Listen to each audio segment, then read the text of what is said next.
So, you know how when you start doing, I don't know, some of your routine activities, some of the daily chores that you have to do throughout life, it turns into a meditation. So, I had this kind of epiphany and awareness that has recently happened. And, when I lived in the US and when I moved to Kenya, one of the things that was kind of a meditation for me is doing dishes. I don't know about some of you. I'm sure dishes are not your favorite for for some, but for me, doing some dishes can be very meditative. Or things like pulling weeds. Not only was it symbolic sometimes in life, but it gave me a chance to clear the clutter and the chaos in my head and just get to work. So when I moved here to Kenya, one of the things that I discovered is that it's fine for me to pay a house girl or someone to come do my laundry every week. I think I've told you before, it costs about $4, maybe $3 to have her do my laundry every week. A total of $4 for laundry and to have her clean my floors. But in Kenya, it's rude to have someone do your underwear. So every week I turn into the knicker lady and I have to do my own knickers. Thanks to, I love the word knickers, thanks to my new friend, Anita in the UK. And I realized when I got here to Kenya that I have an obscene amount of underwear. Too much, in fact. And so I didn't realize it until I had to start doing it myself, all at the same time in 1 week, right?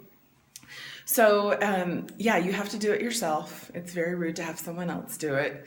I've made the unfortunate mistake of putting it off too long, and I had to do it a couple of weeks ago all at once on the day that my neighbors were having a huge celebration. So there was, a couple hundred people across the fence, and I have to put my knickers, my underwear upstairs. And so it's generally covered, but depending on which part of the compound you're looking, you can see all my knickers, all my granny panties blowing in the wind. So this idea came to mind because I would put it off. So it's not something I love to do. Doing laundry by hand is hard work, not always fun, and can take a little bit more time than I would like it to take. Thus me paying someone to do my laundry most of the time. And then I realized maybe it's because there's so much to do all at once. Now, when I moved here to Kenya, I had adopted a fairly minimalist lifestyle, meaning I want to have a very intentional life. So things in my world, whether it's relationships or underwear, clothing, stuff, it needs to provide value for me. So I'm really committed to experiencing more with less. And part of that has been the letting go process. And so I realized, why do I have this many pairs of underwear? There's really no need. There's only 7 days in a week. Maybe I only need like 8 pairs, right? To get me 1 pair when I'm on washing day, and then the rest will be dry in a couple of hours and I'm good to go. So when I moved here to Kenya, I realized I packed nearly 30 pairs of underwear. And those 30 pairs of underwear were starting to be a burdensome obligation. So I realized, what other areas have I been picking things up? Everything that is a burdensome obligation, I picked up along the way. I gave permission to be in my space. And so what can I let go? So instead of, those are the drawers, the knickers, the underwear, I'm letting some go.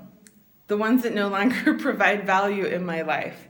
The ones that I no longer want burdening me. And so there are other areas that I realized that I put off in my business, that I put off having conversations with because I don't want to. It's a burdensome obligation.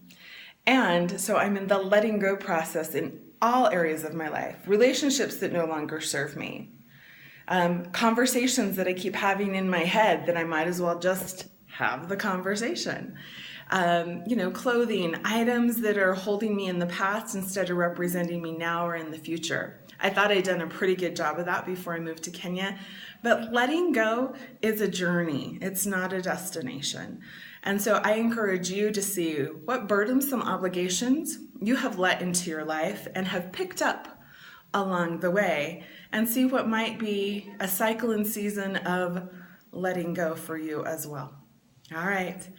Jambo Sana, I will see you next time. From Kenya, Maryland, big hugs and kisses.